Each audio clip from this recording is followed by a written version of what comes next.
Hi everyone. Welcome to the iteration 1, or more specifically the major project intro video. Now we're going to talk a little bit about iteration 1 because that's kind of the first part of this project, but we are just giving a little overview of the project. Now, all of the information I'm talking about is written here. It's a really well-written, long specification that outlines a bunch of stuff. But it's still good to talk through it because we understand some people like to just listen to things and just hear it another way.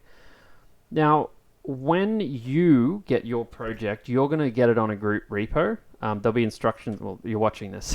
I don't need to tell you because you found the damn thing, probably. But most of you will be able to find it if you can't find it just by going to the GitLab homepage, and you'll see it there at the time that you're watching this. It'll be one of the things listed here. And it'll say like COMP1531/21T3/groups/your group name /project backend. Because the repo is called project backend. Now, when you get it, you'll be on the master branch. For today's demonstration, I'm going to be looking at a branch called iteration 1. You don't need to look for this branch at all. Don't look for this branch. It doesn't exist. Yours will just be master. This is just for demonstration purposes because we're still polishing some things up in anticipation of releasing things. So let's have a quick look. COMP1531 major project. The name of this project is UNSW Streams. And this spec is quite long and it's a little bit of overview, then it's information specific to each kind of iteration, because this project covers 9 weeks of work. 3 weeks, 3 chunks, 3 iterations. Then we're going to talk a little bit more about, just other details about the project. The way this spec is written is that all of the information that's relevant to the entire project is written in sections 1, 2, 6, 7, 8, 9, 10, and all the stuff specific to just one of those 3-week chunks is written in sections 3, 4, and 5. So for iteration 1, most of the information you need is kind of in section 3 and a couple of these sections here. Okay, so what's the aim of this project? The aim is to give you hands-on experience working with backend servers in Python, to give you skills in relation to the software development lifecycle. You can read the rest. That's kind of a little bit boring. Here's a link to the video you're watching now. It doesn't actually link anywhere at the moment. It just links to the same page. It'll link somewhere by the time you're watching this. Okay, so the background. To manage the transition from trimesters to hexamesters in 2021, UNSW has established a new focus on building an in-house digital collaboration tool for groups and teams to communicate. They're building a comms tool for everyone to chat and stuff. Rather than reinvent the wheel, it's kind of an ironic statement because they're trying to reinvent the wheel, UNSW has decided to that it finds the functionality of Microsoft Teams, which again by now many of you should be familiar with, to be exactly what it wants. But instead of using Microsoft Teams, they're going to hire a company to build their own version of it, which they're calling UNSW Streams, or just Streams for short. UNSW Streams is a UNSW-owned communication tool that's a crappy Microsoft Teams ripoff that tries to do a lot of the same things.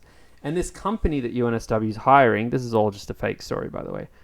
This company that they're hiring, they are getting a team of front-end developers to build an interface and a team of back-end developers to build a server. That back-end team is you. You're helping out build the server side of this application. So, and you kind of understand what a server is, right? You have a phone or a website, this GitLab site. This is a front-end. It's something you interact with. The server is what's hiding behind that. So all these million people using GitLab, they're all, well, not a million, they're all connecting to this one server, and you're building that server for this UNSW Streams application. How this project works is that we have given you, or more specifically like the Penguin Pty Ltd, which is like the company that's building this thing, working with the front end and the back end, have specified an interface. And what that interface is it says this is how the front end and back end talk. So the front end calls functions, the back end implements functions. It's like a way of interfacing, and we talk about this more in week 4, but if you don't understand like what that concept is, it's like you're kind of familiar with interfaces all the time. Like USB cables are an example of like an interface, right? Like you see something like this. This is a way of saying, I don't care what's on this end. and I don't know what's on that end, but like here's how they interact. I'm defining how they interact together. So you don't actually need to worry about what this front end is. You just need to make sure that you do your side of the job, and we'll talk more about that later. Okay, so in terms of the project, because you're building a server, what you're going to be doing is basically like building a server for a communication platform like Microsoft Teams, which means you need to manage users and channels and messages and a whole bunch of other stuff. And you're just going to be writing code to do that. You're writing code to actually build this like backend. In terms of iteration 1, which is the first 3 weeks of your work, what we're expecting you to do, we're expecting you to write tests and implement the basic functionality of UNSW streams. There are a whole bunch of functions that we expect you to implement, which we'll talk about later, and there are a whole bunch of test functions that we also expect you to implement. Now, if you remember from the testing lecture, we expect that you write your tests before you write your implementation. So the way to go about this is you've got all these functions to do, which just like our lecture, you know what the function is called, you know what parameters it takes, you know what it returns, but it's not done. So you write the test for these things and then you write the implementation after. So part 1 kind of mentions that, and we'll talk more about that. Part 2 here, write down any assumptions that you feel you're making in the interpretation of the specification.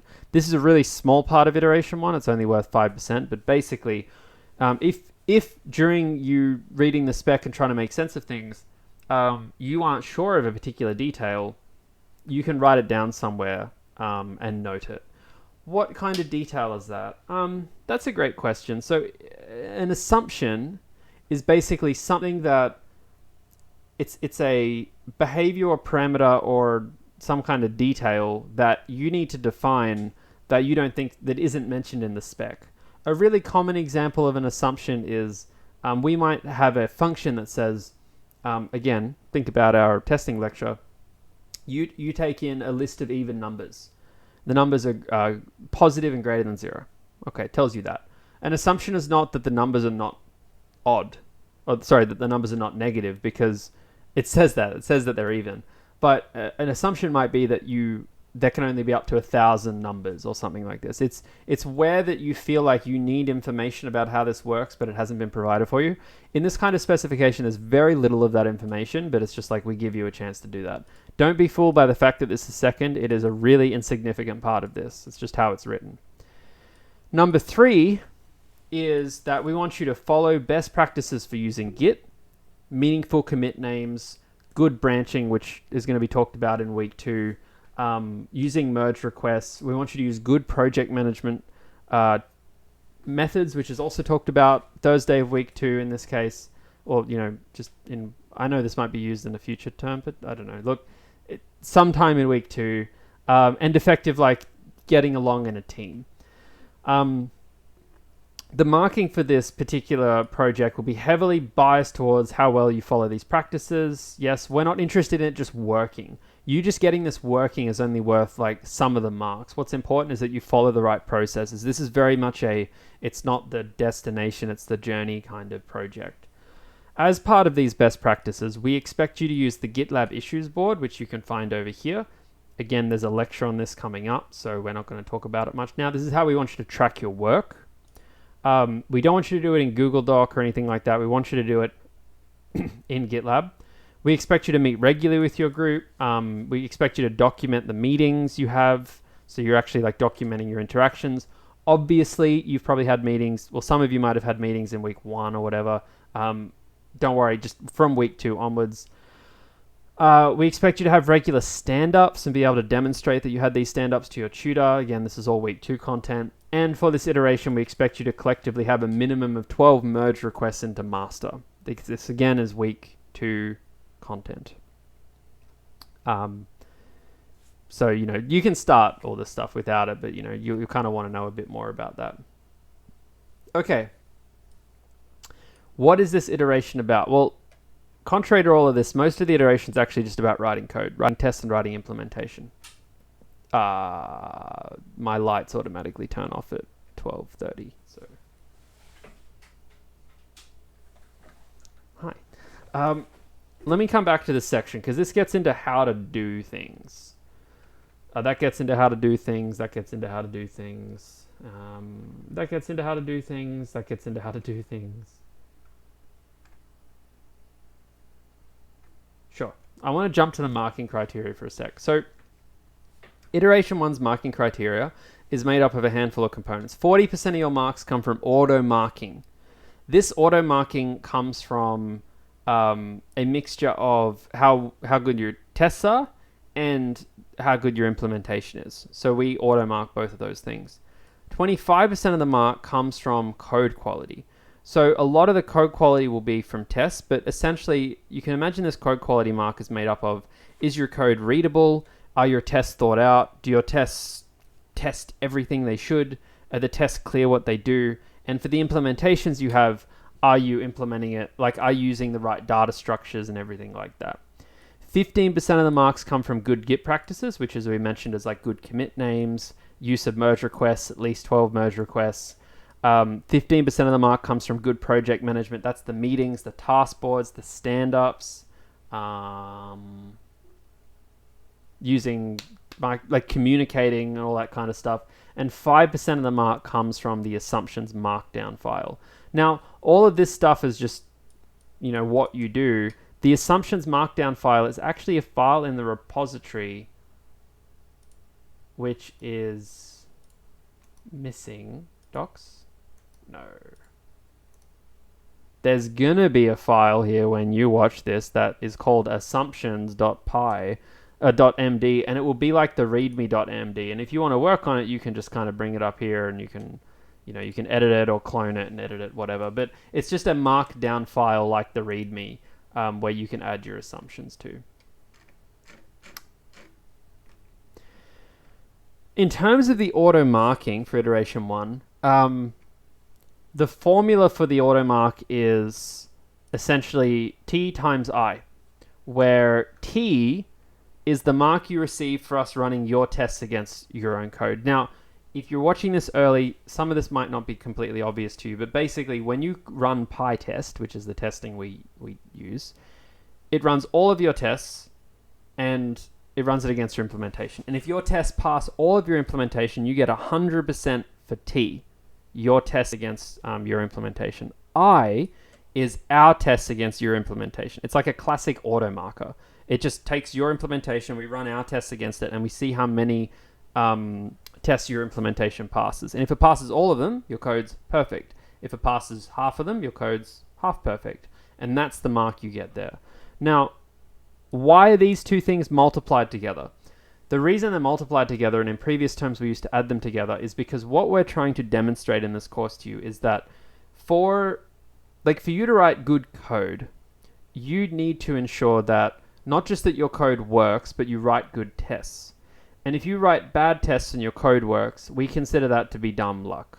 Or, it's just not the right way to balance things. If you write really good tests, but your code doesn't work, that's not kind of good. So these two things are kind of intrinsically tied together such that we want to make sure that you're rewarded for kind of consistency and doing the right job. Now, to be clear, in this iteration, most of you are going to get 100% for T, because it's really easy to make your test pass your code. You can do it on your own machine. Your teammates can do it. Like, you should know that mark before you submit. I, though, is an auto mark. That's kind of where most of you will not get marks. That's where most of you will not get all the marks, because, it's auto marking. You're going to miss some things. But they're multiplied together. For future iterations, this formula will make more sense why we've done it this way. But for iteration 1, it's basically just auto testing your work, right? Don't overthink it. In terms of submission, this iteration is due... I feel like I've missed something here. In terms of submission, this iteration is due date is described in section 7, which we'll see down below. Stand by. I think there might be something missing. I'm just going to pause this. Okay, so we actually have more information about this further down. I just repeated this. To submit this iteration, this will change slightly probably by the time you see it, but to submit this iteration, you simply, on a CSE machine, right, run 1531 submit, iteration 1, and then your group name, such as W11A underscore, Eagle or something. This will all be more detailed by the time you see it, but because it's further down. That's kind of the key things of iteration 3, right? Bunch of marks for getting it right, some marks for the right Git practices, some marks for good project management, some marks for good code, tiny bit of marks for assumptions, and a few other details. We'll come back to how to start iteration 1 at the end here, but I just want to keep going through. So iteration 2 and 3 aren't out yet. Section 6 describes the application to you. Section 6 really tells you what this server is, so you know what to implement. And part of this is that it tells you a little bit of the data types at the top, which is really useful. You'll make sense of this in a second and like what they're used for. But the most important part of section 6, and it's one of the parts of the spec you will read the most, is the interface. And the interface describes to you what functions that your backend needs, right? Like what functions your backend needs to implement to function, to be like a valid, UNSW streams application. And you can see just scrolling through this, you can ignore this column too. This one needs to be taken out. I'm just recording this a day early so that I'm not rushed, but you can ignore that column. Just this column. Don't worry about it. That's for iteration 2. You can see we've got a bunch of functions here. In fact, I'm going to remove it now. So there's a bunch of functions that describe how this application works. For instance, you need to be able to log in as a user to UNSW streams. You need to be able to register as a user to UNSW streams. You need to be able to create a channel, right? A channel is like, I don't want to show you my Teams, but a channel is like one of those chats. Like if you use Discord or Slack or Teams, you've seen it before. And if you haven't, you'll see this as you use Microsoft Teams to communicate. You might want to get a list of channels. You might want to get a list of all channels. You might want to get all the details of a channel. What's its name? Who owns it? Stuff like that, I think. You might want to join a new channel. So you're a user and you see a channel. You say, I want to be in that chat. You might want to invite someone to join that channel. You might want to get all the messages in that channel. And then clear here is for something more specific. So the point is, this is all the basic functionality. And again, you might be thinking, okay, I get that these are things you might need to do, but like, how does it work? Like, do we make our own chat? Like, how do we make it look a certain way? And it's like, you're not building the front end, you're building a back end. So someone actually making it look a certain way is a separate problem. Your main focus is just on providing like the functionality of a server. You're basically building an API, but again, we'll talk more about that towards the middle of the term. And all of these functions, they actually tell you the parameters that you should be taking in and the return that you, the return you get given. Right. Another thing you get told is the exceptions. These are basically errors that are thrown. And again, this is another week 2 topic that we go into a little bit more. You can definitely start this project. You just can't do everything quite at the end of week 1, and that's okay. So we've got all our parameters here. So auth register v1, it takes in an email, it takes in a password, a first name, and a last name. That's the information I need to register a user. To log in, I need an email and a password. To create a channel, I need some other things. Now, a kind of obvious question is, what the hell is a auth user ID? Okay, so what an auth user ID is that the kind of flow of how these kinds of systems work is that you as a user might do something like call auth login, and you give it your email, h at y, and you give it your password like this ABC. And what this actually returns you is it returns you your user ID. So in return, I might get a user ID for Hayden that's like 543. Now, whenever I'm calling other functions, like joining a channel, inviting a channel, messages and stuff, I'm always passing my user ID. Think of it like an ID badge, or it's like a student card or a wristband. It's like well, not a wristband because that doesn't identify you, but like a student card that identifies you. It's how they can tell it's you. So that's why all of the other functions you'll see, channels create, list, all of that, they all take in at least an auth user ID because you're the authorized user. You've logged in. So like someone on the front end calls your auth login function, they get back an ID, and then when they call all of your subsequent functions, they give you that ID so that you know who they are when they're calling your functions. The errors we probably won't talk about a ton. Well, here we errors for all functions. So there's lots of situations in different functions where you might want to throw an input error or an access error. Again, if you're watching this before we've done it in lectures in week 2 and you don't understand, I'd maybe recommend you skip over this and come back to it. But basically, some functions throw input errors under certain conditions. Some functions throw or raise access errors. Most times an access error is raised, it's when someone gives you an invalid auth user ID. It's when someone gives you like a user ID that's not a thing. In which case you just say, oh, okay, well, I'm not going to deal with you. I'm going to raise an error. You can ignore this iteration 3 part. That'll be taken out before, we release this. You've seen it now and it's recorded. Ooh, surprise. If in any situation you realize that you could throw an access error or an input error, you throw an access error because you can only kind of have one error per function call. We give you some regex to help you make sure the email's valid. There's a little less instruction than we could give here, but that's kind of the point. We want you to try and figure out how to solve that problem, to ask you to check what a valid email is. There's a common question that comes up around testing, which is like, how much can I test? Can I even test auth register? Can I test it very much? And the answer is like, this is a challenge for you to figure out in this project, which is like, lots of things you can test a lot. Some things you can test a little bit, and some things you can't test at all. That's for you to try your best at figuring out with your team. It's one of the challenges of this project. An example of that is, when you're trying to test auth register, what do you test? Okay, invalid email, invalid password, invalid name, registering the same user again. Is that it? I think that's it. Am I missing something? I don't know. I can't just ask on the forum, is this everything? Because that's the challenge of the assignment. But that's kind of what you do, is you're like, I think I'm testing everything. Maybe talk to your team, figure out if you're missing anything, and just do your best. Sometimes that list will be longer, sometimes it'll be shorter. 6.6 talks about pagination. You should really read this in your own time and think about it, but essentially this refers to when you are getting like messages. So there's a channel's messages here, and what happens is that when you get a long list of things from a function, typically what happens is it doesn't actually give you all 2,000 messages. It actually gives them to you in little chunks of like, say, 100. And it does this to avoid like really slow requests, because like really slow functions, because otherwise the function has to go and get like all this stuff. So instead it's just like, here's a chunk, done. And you're like, can I have another chunk? And it's like, here's another chunk, done. Here's another chunk. Like it works like that. So this pagination piece here describes to you how that behaves. That's for you to read. I'm not going to spell literally everything out for you. We kind of assume a reasonable level of comprehension and challenge here.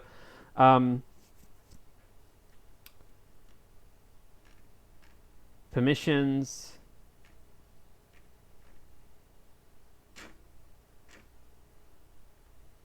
I feel like that snuck in.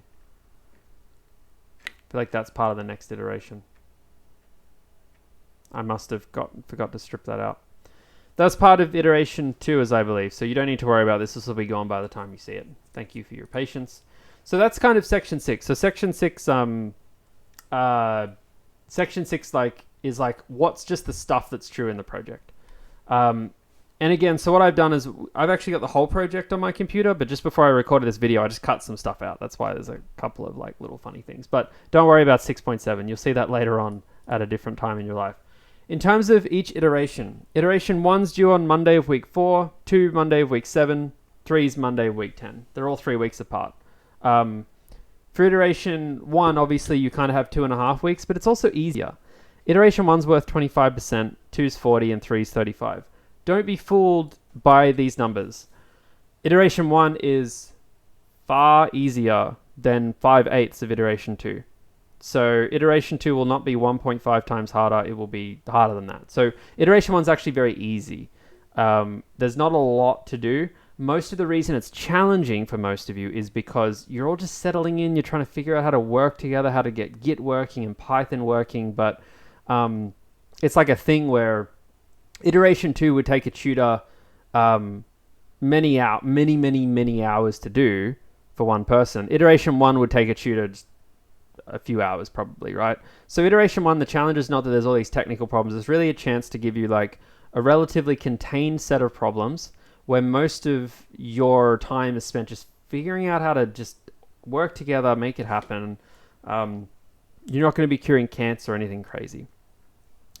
When you submit each iteration, the way you submit it is that you log into a CSE machine and you type 1531 submit, the iteration name, and then your group name, such as this. What this will do is this will pull your GitLab repo and it will store the last commit you have on the master branch, right? The last commit you have on your master branch. You need to do this before the deadline, right? The deadline is Monday, 12 p.m. Now,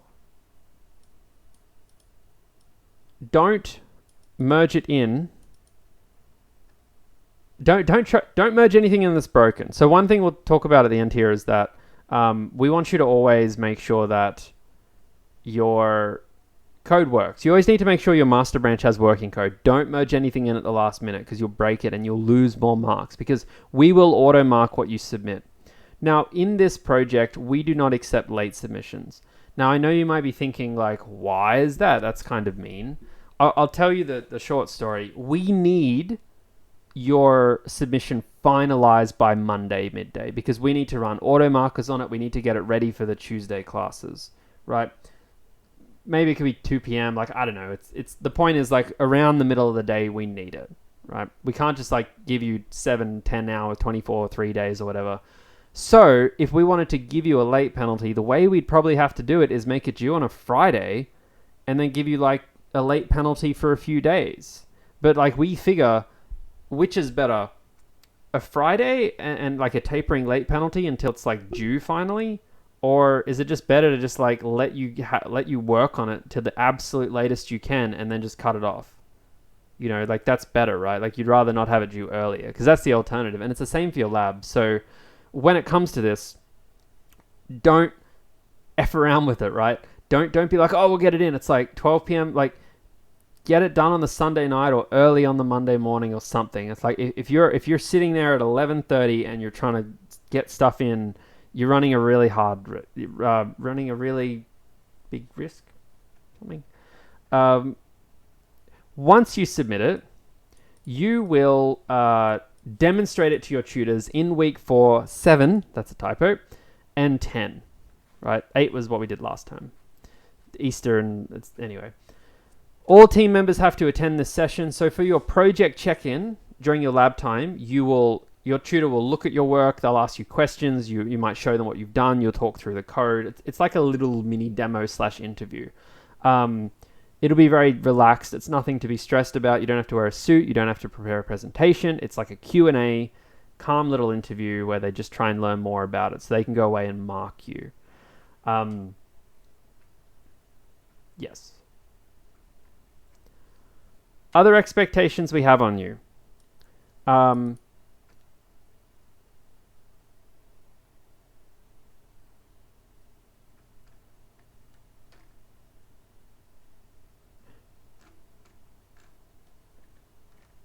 Sorry, give me a sec.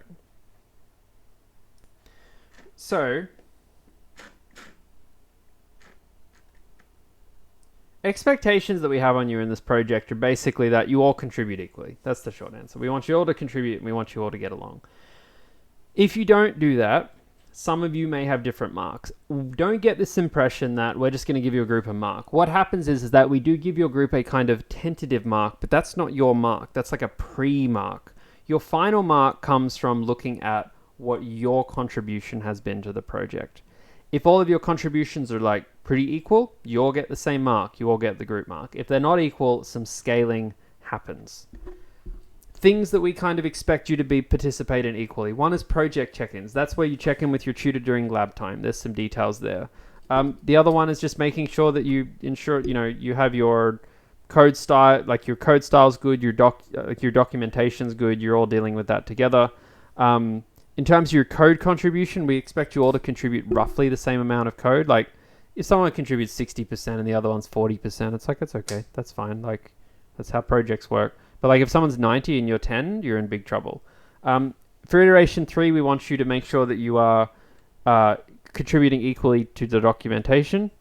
That's kind of the main things we want you to work towards, as well as 8.6 here, attendance. Now, reading this out to you now, there's a couple of things that I'm like, I wish I could swap these around, so they might get swapped around before it's released, but it's very funny, like, reading this out loud. It's so different. Like, I've been reading this for days and editing it, but you have to talk it, right? Life tip, right? If you talk things out loud, right? And we want to make sure you attend the classes and stuff. In terms of peer assessment, at the end of each iteration, we'll give you a peer survey to fill out, where you kind of give your peers in the group a little rating and a little comment. If all of you seem to get along, then the tutor won't look too closely. If your team member's letting you down, you should be honest about it, and your tutor will look a bit more closely. So that's something you'll hear more about towards the end of week 3, start of week 4, when we do some peer assessing. Last topic before we jump back to the start in terms of getting started, auto marking. We talked about auto marking in the score. Each iteration consists of some kind of auto marking component. It's a different formula for different iterations. When we run your code, we will put a 2-minute time limit on running your tests and running your code. That's plenty. That's just there because last term people put in freaking while loops that never finished and stuff, and then we were like, well, we can't mark you because your code's not the best. And they were like, yeah, our code was terrible, but you didn't say there was a time limit, and we failed marks because of a time limit. And we were like, ugh, all right, well, let's put a time limit on it. That's why that's there, okay? It's there because someone upset me, not because like we're like, oh, gotta like, you know, get you in trouble. It's just like, that's just like a legal you know, when you read the things that are like you know, you buy a knife or something and they say like, you know, we can't be liable for injury. It's like that.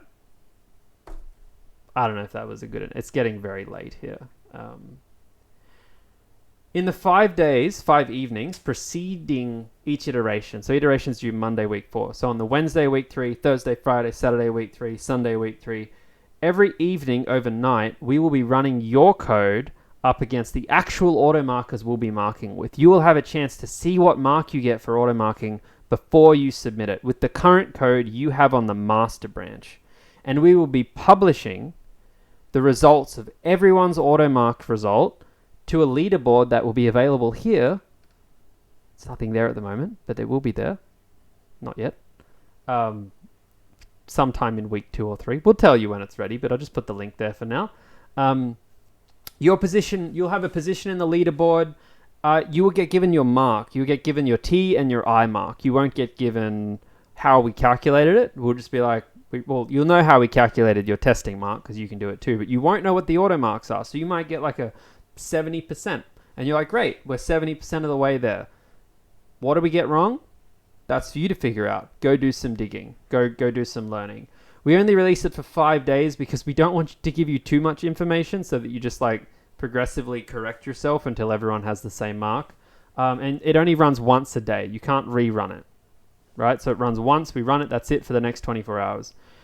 The name in the leaderboard will be an alias, as in like we'll give you a name like pink, purple, pineapple panda or something. And well, it won't be that long, but...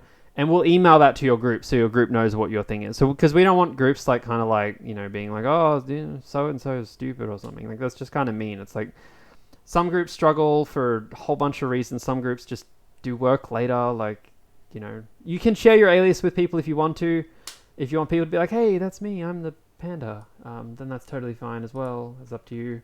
Standard plagiarism stuff. Don't cheat. Please don't cheat. Thankfully, in this course, plagiarism's really unlikely in the project because we have a Git commit history. It's really hard to cheat in this project. Like, if you were smart enough to cheat in this project, you're probably smart enough just to do the project, you know, not cheat. So, thankfully, we have very little of this, but don't do it anyway. Don't be the first person to make me disappointed in you for cheating. Okay, I hope that covers a lot of the project, really just talking through things. Fundamentally, these are all just a lot of details that center around the same premise of you are writing tests for an interface we give you, and then you're implementing that interface, and then doing a whole bunch of other random things around it. So let's go back to iteration 3. Iteration 1, section 3.